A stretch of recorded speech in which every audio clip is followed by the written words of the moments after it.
All right, so today's professional development is on professional learning communities. And I did my research from 2 books mostly, but for my preliminary administrative services credential, I've been reading a lot of books about PLCs. And the main one is Learning by Doing, a handbook for PLCs at work. And who you see there is Richard DeFore. He's one of the foremost experts, leading advocates of PLCs. I actually got to see him in person because I went to a PLC conference about a year ago. Since then, he's passed. He died of lung cancer. But yeah, so he's one of the leading researchers and advocates. Okay,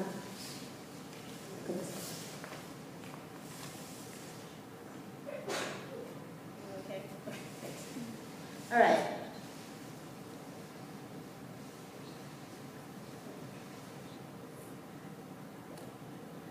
Thanks. All right, so he's done a lot of research on schools. He spent most of his life in education, and he praises American educators for all that they have been able to accomplish. You know, I think that a lot of times education, especially public education, I know we're in private education, but still we're teachers, right? We can feel the brunt of the criticism. Teachers can get criticized for not doing enough and for not being enough and for not being effective enough. But actually, if you look at the history of education, we do more now than we ever have before. In fact, some people have said that we're asked to raise these kids practically, versus in the beginning it was really just send them to school for a few hours and they'll get a little bit of R, and R, right? 3 R's, reading, writing, and arithmetic. But now, you know, with the marriage, families declining, you know, a lot of one-parent households, a lot of emotional issues that students have, learning disabilities. So we're asked to do a lot. And he says that now we have the highest graduation rates in American history. More high school students are succeeding in rigorous college and coursework. And when we say more, we're saying that across the gamut, right? So no longer are we just choosing the top 5% of a class of students and saying, okay, you guys are going to take the most rigorous courses. We're trying to cast our nets wider. 1 in 5 American schools has more than 75% of their students living in poverty. That is a huge obstacle to education when students live in poverty. And American students rate their teachers among the highest in the world on fairness and willingness to provide extra support. And that made me think of you guys. I mean, you guys are wonderful. You're caring teachers. I think that when I hear from parents and teachers and parents and students about what sets Southlands apart, invariably it's always the teachers. The teachers love us. They care for us. They're there for us. They put in the extra time and effort, and that's what makes a difference for them. It's the relationships that they can form with their teachers.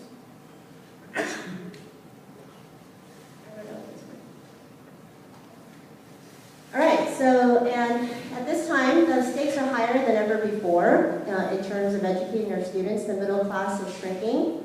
I just read an article on pewresearch.org about that. Many high school graduates are not ready for the rigors of higher education. And there's more stats about that. You guys have that in your, there's a note section of the Google Slides that I shared with you. Okay, so what are PLCs? What are professional learning communities? Is it a fad? Is it something that's going to come and go? I tried to get the quotes that said the most.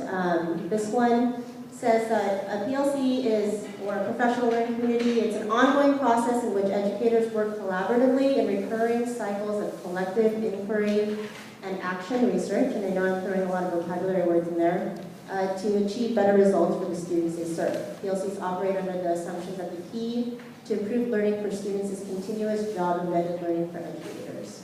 So what I'd like you to do right now is turn to a person or two next to you, and I'd like you to pick this quote apart. Like, what do you find?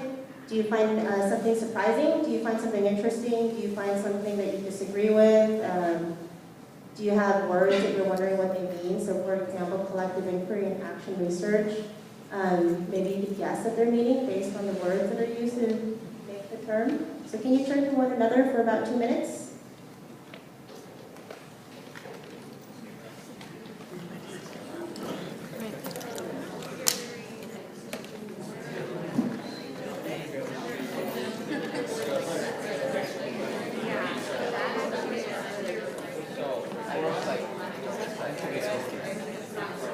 I have it on?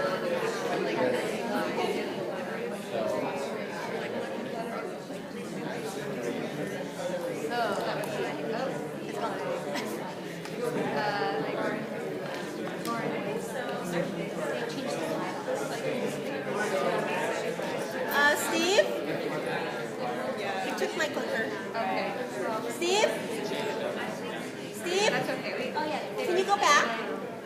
Can you go back one slide? Can you go back one slide? Yeah.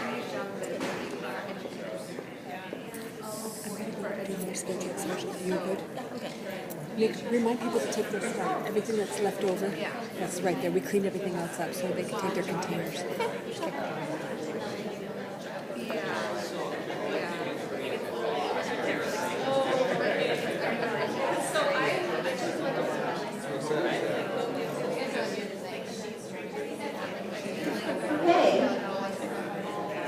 Erica, like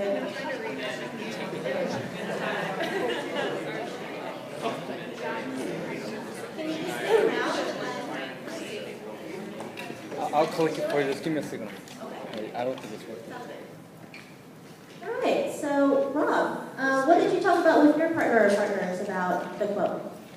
We simply just talked about it is just an ongoing, obviously ongoing, the whole thing talks about ongoing research. Working with colleagues and working with each other to go over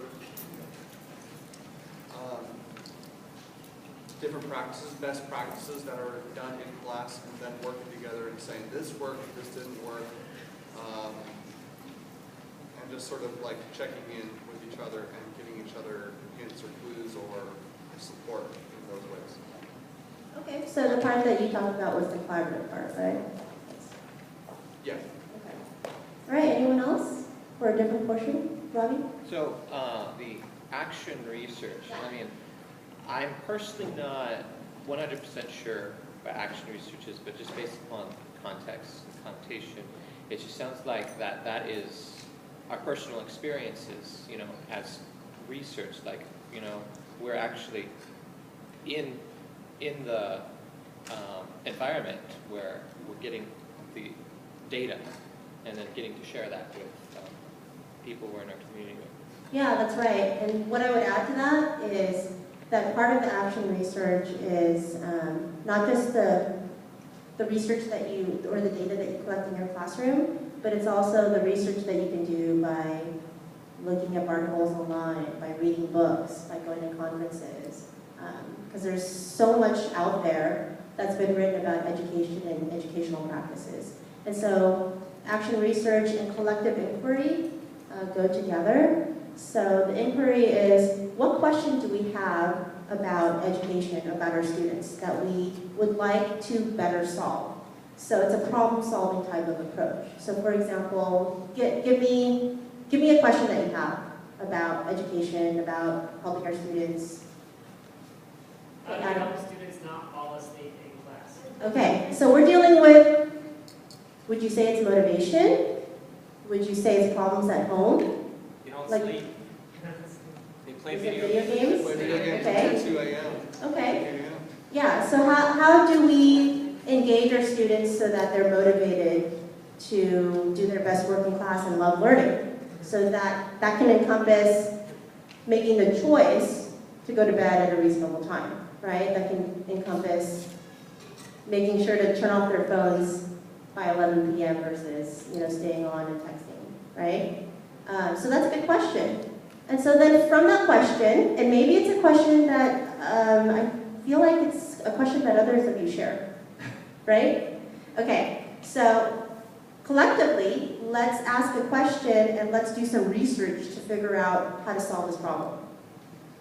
So then from that question, you go online, you look up books about motivation, about inspiration, you might just do some research in terms of asking the students, you might survey them, you might interview them, you might ask why is it that you're falling asleep?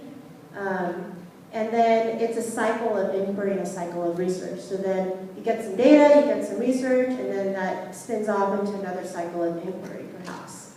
And so then you collectively do that together and try to figure out a solution together. And then what would happen is maybe you hit upon a book or an article that you feel is giving you some solutions to the problem, give it a try. So another really important aspect of PLCs is learning by doing. You don't learn unless you do. And so you find a method, you find an approach, you try it. And it's okay to make mistakes, and it's okay not to be completely successful the first time around, because what you're doing is you're trying something new to solve a problem. And we do it together to solve the real problems that are going on, the issues that we're dealing with. Does that help? Okay. Okay, Steve? Okay, so can I have somebody else read this quote? How about, thank you, Lauren? The PLC process is not a program. It cannot be purchased, nor can it be implemented by anyone other than the staff itself. Most importantly, it is ongoing, a continuous, never-ending process of conducting schooling that has a profound impact on the structure and culture of the school and the assumptions and practices of the professionals within it. Okay, so once again, go ahead and turn to the people next to you and talk about what do you think this means? What do you see some words, you see probably some words that are repeated and some key words. So talk about those words and what it means for a professional learning community at work.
Other people share. Questions?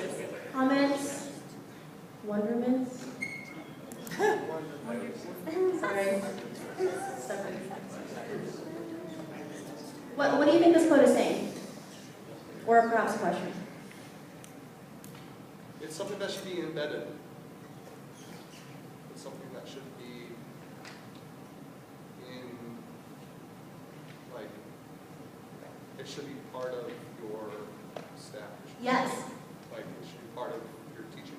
Yeah, and I would say that the word culture is really key to that element, right? So really what PLCs is about, it's a program, like a 10-step program that we call, it's not like that. It's actually part of we're changing the culture of the school so that we're a culture of learning, we're a culture of collaboration, we're a culture of collective inquiry, we're a culture of